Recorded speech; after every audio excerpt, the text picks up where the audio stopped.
Guys, alam nyo ba na mula Montalban ay madali lang puntahan itong Bitbit River sa Bulacan? At Ipo Dam View Deck. Sobrang ganda ng tanawin dyan guys. So kung gusto mo malaman kung paano makapunta dyan, panoorin mo lang ang video na to. At ayun na nga, alas 7 ng umaga ay bumiyahe na kami mula dito sa Montalban. So ang starting point natin sa Montalban ay dito sa may San Jose. Madadaanan nyo nga itong Pure Gold tsaka itong Robinson. So dire-diretso lang yan guys hanggang dulo. So pagdating nyo ng dulo dito sa may crossing, kakanan na kayo. Then dire-diretso lang ulit hanggang San Isidro, hanggang sa makita nyo yung arko na yan. So pag nakita nyo yung arko na yan ng San Isidro ay kakaliwa na kayo papuntang Macabud.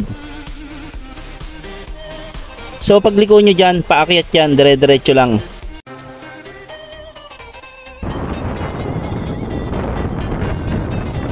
So bali pagdaan nyo dito, madadaanan nyo yung Macabud, likaw-likaw, hanggang sa makatagos kayo ng San Jose del Monte, Bulacan. So sa mga kababayan ko na taga Montalban, sa mga hindi nakakaalam ng daan na to, opo, meron pong daan mula Montalban, patagos na ng Bulacan. At nakita nyo naman po ang ganda ng daan, sementado. Siya nga pala, itong mga tropa ko ay bigla lang nagkayayaan. Sabi nga nila, mas natutuloy pa daw pag hindi pinagpaplanuhan. So ayun nga, dire-diretso lang hanggang makalabas kayo ng San Jose del Monte, Bulacan. Tapos Norsagaray. At ayun nga, madadaanan nyo yung tulay na yan. So pag dinire-diretso nyo pa nga yan, ay madadaanan nyo ang rotonda na yan. So isa yan sa mga dapat tandaan. So dediretso kayo papuntang Norsagaray. So ito yung map natin. Mula dyan sa rotonda na yan ay makikita nyo na dire-diretso pa siya. So dire-diretso lang guys hanggang sa makarating kayo ng Bitbit Bridge. Grabe guys, pag sinilip nyo yung tulay na yan hanggang baba, sobrang taas nyan. At ayun na nga, sa wakas nakarating na tayo. So pagdating nyo dyan ay meron lang yatang entrance na 10 piso sa pagkakatanda ko. Yun, ang daming unit oh. Walang patapon oh. Hello. Yo, what's up mga boss? After 2 hours ng biyahe, nakarating kami dito sa Bitbit River, Bulacan. So ayan guys, so ayan yung mga kasama ko, mga pisang ko. So ayan, nakamotor nga lang pala kami.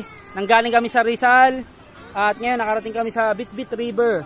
Almost 2 hours ang biyahe namin. So guys, ang ganda rito, sobrang linaw ng tubig, kitang kita nyo. Sige nga, lubog mo nga. So gago, perfect na perfect para mag-relax. So pagdating nga namin ay nag-prepare na agad kami ng aming mga kakainin. Medyo mahaba nga yung biyahe namin kaya gutom na kaming lahat. Bali habang papunta kami rito ay may nadaanan kaming palengke at doon na kami bumili ng mga kakainin namin. Bali ang nabili nga namin ay puro pang ihaw. Merong isda, merong karne, meron din talong.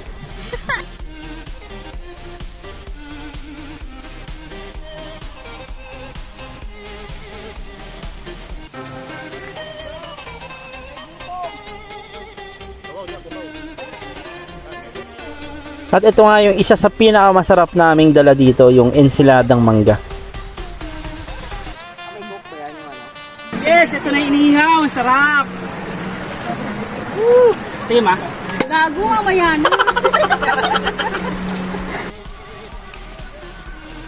At nung naluto na nga yung mga pagkain natin ay hindi na natin yan pinatagal. So tara guys, kainan na. So sa mga tropa nating mahilig mag nature trip, mahilig mag rides at mahilig mag food trip, highly recommended ko tong Bitbit River dito lang sa Norsagaray, Bulacan. Sobrang ganda ng mga tanawin dito guys, promise. At ang pinaka nagustuhan namin dito ay malinis yung tubig. Kaya naman talagang enjoy na enjoy kami dito. Sulit dito guys kasi pwede kayong magdala ng pagkain nyo. Saka isa pa, madali lang siyang puntahan. Halos dire-diretso lang din yung biyahe namin. At ayun, naka sidebikes pa nga tayo ng paglinis ng motor. At syempre nung matapos na nga kaming maligo ay nagbastahan agad kami pa uwi para hindi na rin tayo abutan ng dilim sa daan. At isa pa, dadaanan pa namin yung Ipo Dam View Deck. Sobrang ganda daw kasi ng mga tanawin doon. At ayun na nga, bago kami umalis, chinek namin kung okay na lahat at wala na kaming nakalimutan.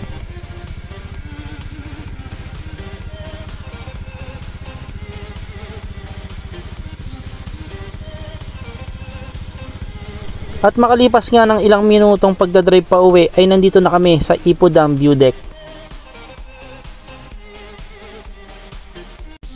At syempre hindi natin pinalagpas ang pagkakataon na makita kung gaano kaganda ang mga tanawin dito.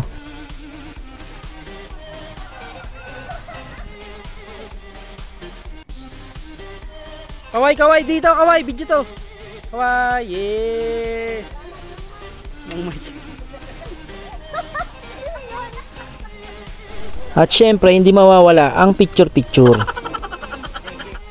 Nandito kami sa may parang pinaka rooftop nila, yung pinakataas. Kaya kitang kita mo talaga yung ganda ng tanawin dyan sa pwesto namin na yan. So guys, mula dyan sa pwesto namin na yan, ganyang kaganda ang makikita mong tanawin dyan. Kitang kita dyan yung Ipo Dam. Perfect din to sa mga couple at lovers dyan.